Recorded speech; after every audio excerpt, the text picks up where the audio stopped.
کہ کیوں سیاسی جماعتیں، صحافی اور دیگر لوگ سوشل میڈیا پر جاتے ہیں یا ہم جو فیک نیوز دیکھتے ہیں وہ بڑے ہینڈل سے ہوتا ہے، ان کے اوپر فالوور زیادہ ہوتے ہیں، وہاں سے زیادہ تر یہ جنریٹ اگر کہیں ہو تو ہوتی ہے۔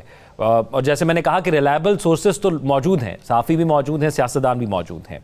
لوگ کیسے متاثر ہوتے ہیں تو یہ بتائیے گا۔ پھر جو پاکستان میں قوانین ہیں، آپ کو لگتا ہے کہ وہ صحیح امپلیمنٹ ہو رہے ہیں یا گنجائش ہے اس میں کہ کوئی نئے قانون لے کے آ جائیں؟ میرا خیال ہے جو قوانین ہیں موجود ہیں، اگر ان پر ہی عمل درآمد شروع ہو جائے تو کوئی مسئلہ نہیں ہے۔ مسئلہ اصل میں تب آتا ہے فیک نیوز کو، کسی فیک نیوز رکنی چاہیے۔ اس پہ میرا خیال میں پوری قوم جو ہے وہ متحد ہوگی کہ فیک نیوز رکنی چاہیے۔ مس انفارمیشن ہو، ڈس انفارمیشن ہو، اس پہ کہیں نہ کہیں چیکس ہونے چاہیے، کیونکہ یہ معاشرے میں ہیجان پیدا کرتی ہیں۔ مطلب ایک فیک نیوز پھیلتی ہے اور جو اصل جو سچ ہے وہ آتے آتے فیک نیوز اتنی پھیل جاتی ہے کہ سچ پیچھے ہی رہ جاتا ہے، اگرچہ وہ کو بیان بھی کر دیتا ہے تو فیک نیوز پھیل جاتی ہے اور وہ جو ہے وہ عام گاؤں دیہاتوں تک لوگوں تک پہنچ جاتی ہے، اس کا اثر بہت زیادہ ہوتا ہے۔ مسئلہ کہاں پہ آ رہا ہے؟ مسئلہ یہ آ رہا ہے کہ حکومت وقت، اگر فیک نیوز پہ آپ نے کام کرنا ہے کہ یہ نہیں پھیلنی چاہیے، تو پھر حکومت وقت کو بھی اگر فیک نیوز پھیلاتے ہیں یا کوئی ایسی خبر جو ایک پراپیگنڈا کے طور پر خبر کو استعمال کرتے ہیں، یا کوئی ایسی انفارمیشن جس کو ایکچولی سچویشن اور ہے اور فیکٹس اور بتا رہے ہیں اور وہ خبر جو ہے وہ اور دے رہے ہیں کسی پریس کانفرنس میں، ٹاک میں، تو پھر آپ کیسے جو ہے وہ اس میں ایک لائن جو ہے وہ کھینچیں گے کہ یہ جو حکومت بات کر رہی ہے نہیں یہ فیک نیوز نہیں ہے؟ کیوں نہیں ہے جی؟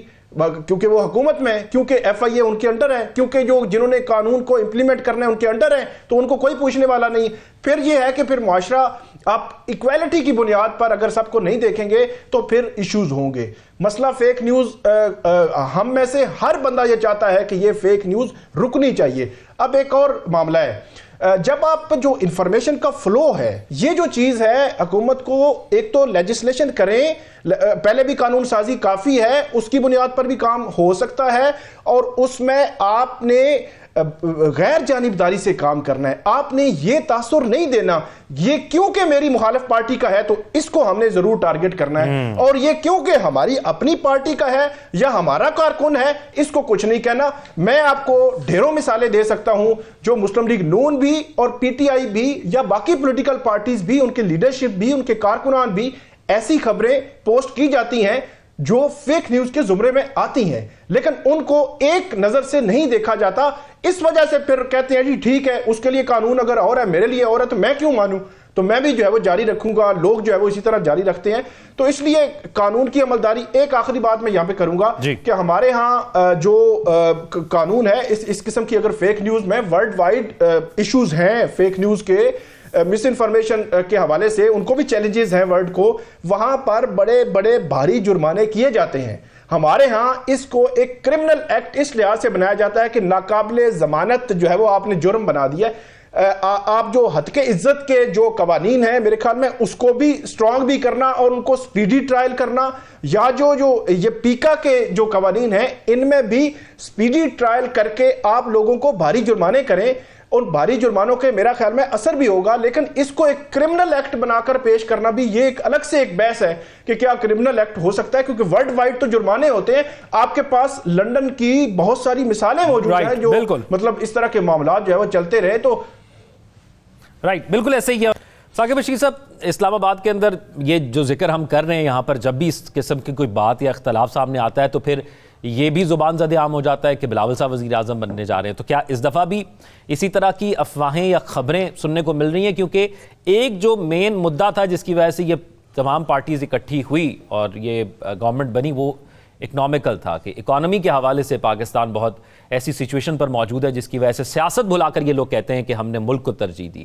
تو کیا وہ مسئلہ حل ہو گیا ہے کہ اب اس کے بعد چینج آف فیس ہم دیکھیں گے؟ نہیں، مسئلہ حل تو نہیں ہوا، ابھی تو بہت کچھ ہے جو کرنے والا ہے۔ میرا خیال ہے کہ بہت جلد کوئی بڑی تبدیلی اگر کہا جائے کہ ہمیں نظر آئے گی حکومتی سطح پہ، مجھے نہیں لگتا ایسا ہو۔ یہ افواہیں پہلے بھی گردش کر رہی تھیں، کیونکہ آپ کو یاد ہوگا کہ یہ 26ویں آئینی ترمیم کا جو پہلی اٹیمپٹ تھی اس میں اعظم نذیر تارڑ، رانا ثناءاللہ اور دوسرے جو مسلم لیگ نون کے رہنما تھے وہ ایکٹیو تھے.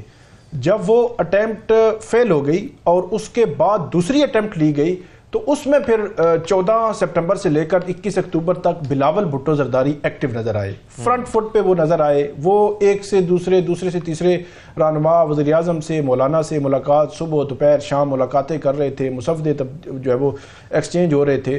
تو اس سے یہ افواہیں جنم لے رہی تھیں کہ بلاول بھٹو آئندہ جو ہے مستقبل میں وزارت عظمیٰ کے امیدوار ہو سکتے ہیں. لیکن یہ افواہیں ہی تھیں. لیکن دو ایسے عمل ہوئے. ایک تو فیصل واڈا فیکٹر بہت امپورٹنٹ ہے. اب فیصل واڈا جو ہے آزاد سینیٹر ہے اور وہ مسلم لیگ نون کے جو ایم این ایز ہیں ان کے ووٹ سے ہی سینیٹر بنے ہیں. لیکن فیصل واڈا پچھلے ایک ہفتے کے ان کے بیانات اگر آپ دیکھیں تو انہوں نے مسلم لیگ نون کی حکومت پر بہت سخت تنقید کی ہے کہ وہ معاملات نہیں سنبھال پا رہے اور اپنے آپ کو انہوں نے الگ تھلگ رکھا ہوا ہے. دوسری جانب فیصل واڈا نے ہی جو بلاول بھٹو زرداری ہیں ان کی بہت زیادہ تعریفیں کی. ایک تو فیکٹر یہ ہے جس نے زیادہ زور پکڑا اس بحث کا کہ کیا جو بلاول بھٹو آگے آ رہے ہیں. دوسرا جو کامران مرتضیٰ ہیں انہوں نے کل جب ملاقات ہوئی، فیصل واڈا سے بھی ملاقات ہوئی، رانا ثناءاللہ سے بھی ملاقات ہوئی، مولانا کی جو ہے وہ بلاول بھٹو زرداری ان سے بھی ملاقات ہوئی، تو انہوں نے بھی یہ اشارہ دیا. تو دو جو فیکٹر ہیں ان اشارے جو ہے وہ ملے ہیں کہ مستقبل میں کچھ ایسا ہو سکتا ہے. لیکن میرے خیال میں بہت قریب اگر یہ کہا جائے کہ کوئی ایسی بڑی تبدیلی آ جائے گی وہ نظر نہیں آتی، کیونکہ مسلم لیگ نون کو اگر لایا گیا ہے یا جو ہے وہ آئے ہیں بیساکھیوں کی بنیاد پر یا ان کو فیسیلیٹیشن ملی ہے یا جو بھی ہوا ہے 8 فروری الیکشنز کے بعد، تو مسلم لیگ نون نے بھی میرا خیال میں کہیں ریزسٹ نہیں کیا، ہمیں کہیں نظر نہیں آتی. وہ 26ویں آئینی ترمیم ہو، اس میں بہت ساری ایسی لیجسلیشن بھی ہوئی ہے، ہم بڑی ڈیٹیل کے ساتھ ڈسکس کر چکے ہیں کہ جس کے اثرات فیوچر میں ہمیں نظر آئیں گے. اور اس کے فیوچر میں کون اپوزیشن میں ہوگا اور کون حکومت میں ہوگا، کون جیل میں ہوگا اور کون جیل سے باہر ہوگا، ابھی کچھ کہہ نہیں سکتے. کیونکہ تھوڑا سا پیچھے جائیں، 4 سال ہم پیچھے جائیں تو مسلم لیگ نون کے رہنما جو ہے وہ جیل میں تھے. آج عمران خان اور پی ٹی آئی کے رہنما ہیں، آج سے 2-3 سال بعد کچھ اور ہو سکتے ہیں. تو جو پورا ایک جوڈیشری کا جو پورا سسٹم ہے اس پہ جو چیک آیا ہے اس 26ویں آئینی ترمیم کے بعد، اس کے اثرات پھر ہمیں جو ہے وہ نظر آئیں گے. تو اس لیے یہ بہت بڑی میں سمجھتا ہوں کہ ایک سائڈ سے انہوں نے اپنے آپ کو پروٹیکٹ تو کیا ہی ہے لیکن قربانی بھی دی ہے کہ کل خود بھی بھگت سکتے ہیں. پھر اس کے علاوہ بھی کچھ بڑی اہم لیجسلیشن ہوئی جو پارلیمان سے، وہ لیجسلیشن بھی اسی مسلم لیگ نون کی حکومت جو ہے وہ اس میں فرنٹ فٹ پہ رہی ہے. اس کے علاوہ بھی وہ بہت کچھ ایسا کر رہے ہیں، ہو سکتا ہے کہ وہ ماضی میں ان کی پالیسیز مختلف تھیں، بیانیے مختلف تھے، وہ اپنی جگہ جو ہے وہ بنانا چاہ رہے ہیں پبلک میں. اس کے باوجود کسی بڑے معاملے پہ ریزسٹنس نظر نہیں آ رہی. تو اس سسٹم کو آگے چلتے ہوئے مسلم لیگ نون کی جانب سے، تو اس لیے میرا یہ خیال ہے کہ مسلم لیگ نون کو ہٹانا، وزارت عظمیٰ سے شہباز شریف کو سائیڈ پہ کرنا، پھر پنجاب میں کوئی تبدیلی لانا بہت قریب، مستقبل قریب میں اس حوالے سے کچھ کہنا جو ہے وہ قبل از وقت ہے. مجھے نہیں لگتا کہ کچھ ایسی جو ہے وہ تبدیلی آ سکتی ہے. پیپلز پارٹی کی جو ہم دیکھ رہے ہیں کہ وہ گائے بگائے اعتراضات بھی کرتے ہیں، پالیسیز کو کرٹیسائز بھی کرتے ہیں، پبلکلی حکومت کو جو ہے وہ ڈیفینڈ بھی نہیں کرتے، اپنا ایک الگ اپوزیشن ٹائپ کا جو ہے وہ موقف رکھتے ہیں. پنجاب میں انہوں نے حصہ لینا تھا، پانی کے ان کے مسائل ہیں یا جو کسانوں کے حوالے سے جو لیجسلیشن حکومت کر رہی ہے، بلاول بھٹو نے ان کو جو تنقید کا نشانہ بنایا، لیکن وہ الگ ہوتے بھی نظر نہیں آتے. 2 گورنر ان کے پاس ہیں، پنجاب اور خیبر پختونخوا کے، صدر ہیں، چیئرمین سینٹ ہیں، ڈپٹی سپیکر ہیں، 2 صوبوں میں ان کی حکومت ہے.